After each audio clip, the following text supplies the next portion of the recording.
Membro PNTL nain tolo nulo compete a teste bolsa candidato atau continua estudo em Portugal.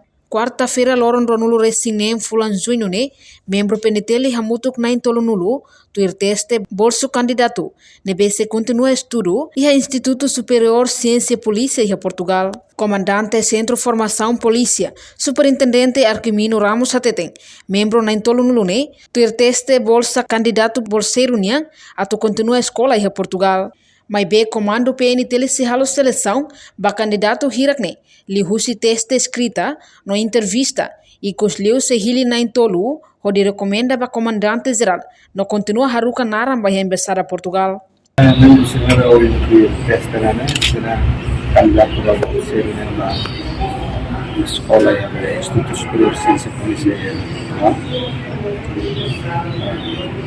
Agora kami halo seleção e a exame escrita né segunda ONE sila mais sano no dia aqui né 10 melhores né se vai entrevista a entrevista é segunda-feira é dia 1 depois maka candidato dari dia aqui né 3 pessoas na torre recomenda a seleção para continuar embaixada Portugal.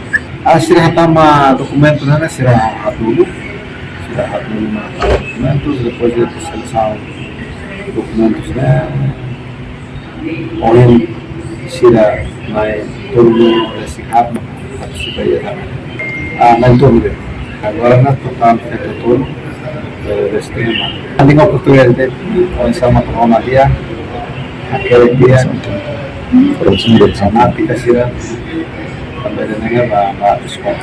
Asih, tinang ya 2022 sudah bertemu. Lagi na 2023 lagi na para 2024 harus selesai. Tinang lima itu lah. Sila kamu senabanan sila may kamu itu juga administrasi. Ciência polícia. Sila ya licenciado ou mestrado em ciência polícia. Hana esperança maka itabele hetan candidato no dia para serenana sai futuro da gestão e polícia nem anda também você tem acredito que você não se estabelece então kemudian harus tambah comando